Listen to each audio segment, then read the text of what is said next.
Chairman Korangi town Mohammad Naeem Sheikh जहां वाज़ेह तौर पर कहते चले आ रहे हैं कि शजरकारी मुहिम पर हमारी भरपूर तवज्जो है और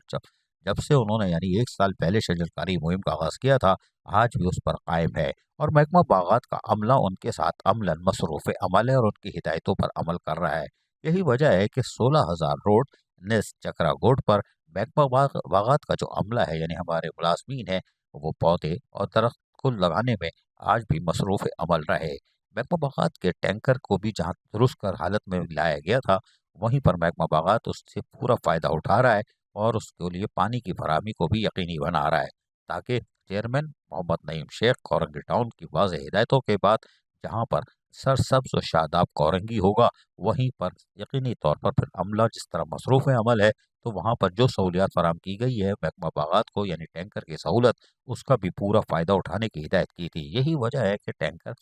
जहाँ दरख्त लग जाते हैं, पौधे लग जाते हैं और जहाँ पहले लग चुके हैं, वहाँ पर भी अमली तौर पर कार्रवाइयों को जारी रखा हुआ है और रोज़ाना का मामूल है। डायरेक्टर बागात मोइनजद जहाँ कोशिश कर रहे हैं कि वो अमलन के किसी तरह उस कोरंगी को मोहम्मद नईम शेख चेयरमैन कोरंगी टाउन की हिदायत पर सरसब्ज़ सब्ज़ व शादाब बनाना है, वहीं पर शजरकारी मुहिम को जो उन्होंने परवान चढ़ाई थी, हम इन दरख्तों और पौधों को लगाकर यकीनी तौर पर ग्रीन कोरंगी टाउन बनाकर ही दम लेंगे। अजीज आरिफ, KBS बल्दियाती न्यूज़ कराची। ऐसी ही खूबसूरत वीडियोस फ्यूचर में हासिल करने के लिए रेड बटन पर क्लिक करके और बेल आइकॉन को प्रेस करके हम सबके सब्सक्राइबर बनना मत भूलिए।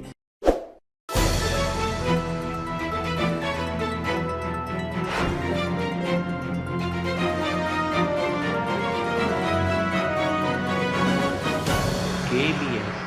बल्दियाती न्यूज़।